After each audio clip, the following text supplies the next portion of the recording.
ఈ మనం మొత్తం కాంగ్రెస్ వాళ్ళకి డబ్బులు కొడుతున్నాయి. ఇక దానిలోకి ఆయన అంటున్నాడు ఏంటంటే ఇవన్నీ రేషన్ బియ్యం అట అక్షింతలు. అక్షింతలేనా? అవునా కాదా? అక్షింతలు రేషన్ బియ్యము, బాస్మతి బియ్యము, జై శ్రీరామ్ బియ్యం ఉంటాయా? ఉంటాయా?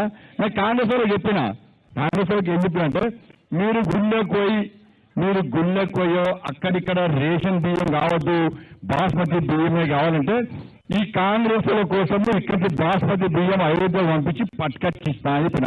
ఎంత దుర్మార్గులే! అయోధ్యలో రాముడు, అందరు రాముడు, అవునా కాదా? అయోధ్య రాముడు, అందాల రాముడు, ఆదర్శ రాముడు, అందరి రాముడు, అయోధ్య రాముడు. ఈ కాంగ్రెస్ కొత్త డౌట్లు పడతాయి. ఆ డౌట్ అసలు పుట్టిరాలు.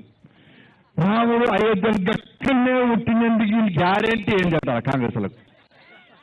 అయోధ్యలోనే రాముడు పుట్టినానికి గ్యారెంటీ ఏంటి అంటున్నారు. నేను అడిగిన, నువ్వు మీ అమ్మ పుట్టినానికి గ్యారెంటీ ఏంటి అని నేను డౌట్ రాదా? నాకు రాదా డౌట్? మరి అయోధ్యలో రాముడు పుట్టిండాలో చెప్పన్నా? నువ్వు చెప్పినావా నేను చెప్పిన? చరిత్ర చెప్తున్నదే. నేనన్నా మీ అమ్మకు నువ్వు పుట్టినవని గ్యారెంటీ ఏంటో తెలుసా?